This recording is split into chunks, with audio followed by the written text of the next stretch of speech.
Hey guys, and welcome to my video. I'm Easy Rocker from Lucky Noobs, here today to talk to you about my updated Regen Druid build.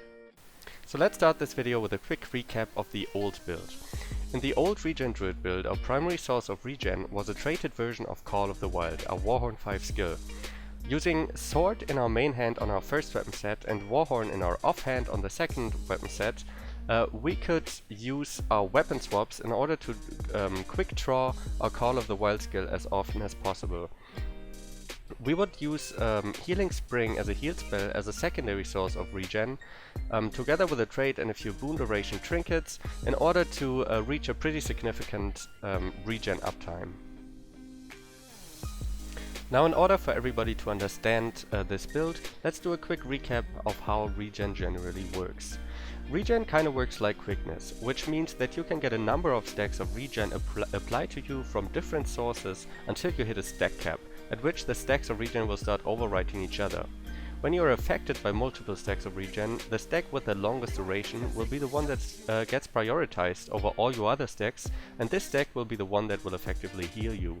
That means if we want our regen to be the regen that's healing our team, we have to make sure our stacks of regen are the longest ones that are applied to our teammates in order for them to benefit from our healing power. Now, to do that, we have to determine our team's sources of regen that could potentially rival ours. In a general meta squad setup, the only other relevant source of regen is the Chronomancer, who regularly applies 10 seconds of regen with a Signet of Inspiration. So that means our goal is to push our regeneration's duration to over 10 seconds, and I'll talk about how to get there in just a minute. So what does this new build look like? First of all, yes, we are bringing back the staff, so promise no more constant weapon swapping for Call of the Wilds. And since we're not relying on Call of the Wilds anymore, our new primary source of regen in this build will be Healing Spring. And since Healing Spring's base regen duration is kind of low, we have to push boon duration to where Healing Spring's regen is actually longer than 10 seconds. In order to achieve this, you need 67% boon duration, and you also have to use the Trapper's Expertise trait in your skirmishing trait line. You can get that amount of boon duration a number of ways, but here's how I do it and how I think it's most optimal for raids. Now, we get 20% boon duration from our passive trait and nature magic. We get another 15% of boon duration from monk runes. We get 24 boon duration from using exotic trinkets with platinum doubloons in them. And we get another 10% of boon duration from using bountiful sharpening stones.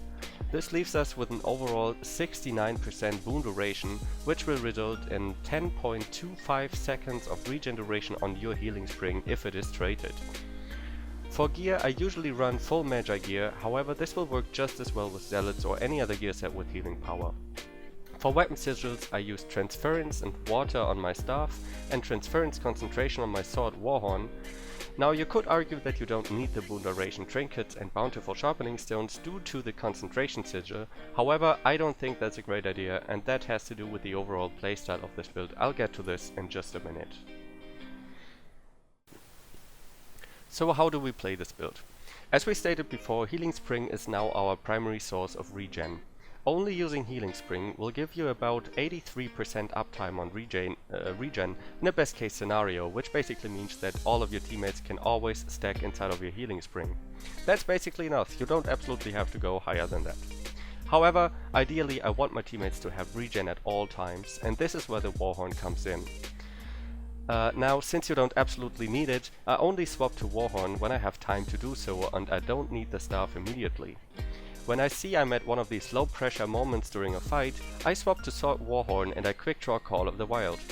Now you can use your Celestial Avatar while you wait for your Call of the Wild to come off cooldown, and you can proc quick draw again by coming out of Celestial Avatar if you wait for the internal cooldown of quick draw to run out.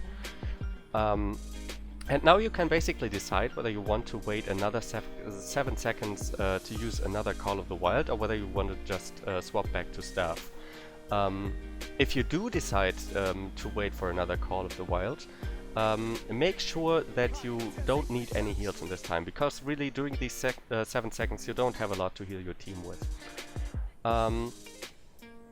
Little trick on the side, by the way, is if you use a Celestial Avatar during the aftercast of a skill, you can actually quick draw the skill that you were using before swapping to Celestial Avatar. This also works for almost any other weapon skill that has a cast time, by the way. If you do get all 3 procs of Call of the Wild, that will mean that you have effectively stacked 37 seconds of regen on top of your healing spring, and that means plenty of time for you to stay on staff after you swap back. So ultimately, your overall gameplay doesn't really change all that much. You can stay on staff for the entire fight and still have decent regen uptime, but if you can use these low pressure moments during a fight to stack up additional regeneration without losing too much of your direct healing, that's just nice.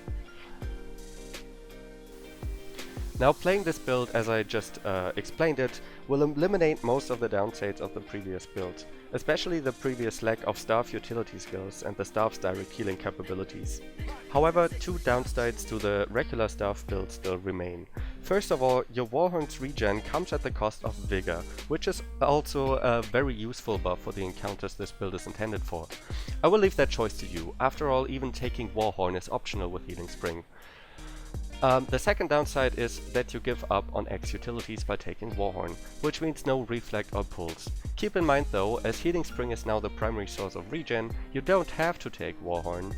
If you need any of these previously mentioned utilities, you can just as well leave it out and you'll still be left with a decent uptime on regen. So what encounters is this build intended for? I mostly recommend this build for Matthias, as the regen is a great way of keeping your team alive despite everybody having to spread out and having constant Condi pressure. You already take Healing Spring on Matthias most of the times for the Condi cleanse, so this is really just a bit of an upgrade to what people are already playing. I hope that this will eventually enable hardcore teams out there to play only one healing class for Matthias, where the second druid can play condition damage, which will result in an overall DPS increase for the group. However, if your team generally plays with a healing druid, I would also recommend to use this build whenever your team is confronted with either high Condi pressure or general damage over time effects. Good examples for this are Slothosaur, Veil Guardian and Zera. For Slothosaur and Zera, you should definitely keep the X, since your team will benefit way more from you pulling ads than a bit of extra regen. But Healing Spring works great as a Condi cleanse, so if you're gonna take it anyway, you might just as well boost it with regen. For Veil Guardian, the regen might work well to counter the ticking damage over time effects, especially during split phase. Obviously, these encounters don't necessarily require a healing druid, but if your team generally prefers using one, this might just be helpful for you. So to wrap this video up, I want to thank everyone who helped me in the theory crafting process, which is essentially everybody who commented on my last video or the according Reddit thread. You guys provided me with some great ideas on how to improve this build, to the point where I think I can say with some confidence that this build is actually an improvement to the current druid meta. So all that's left for me to say is cheers guys, and I hope to see you again in a later video.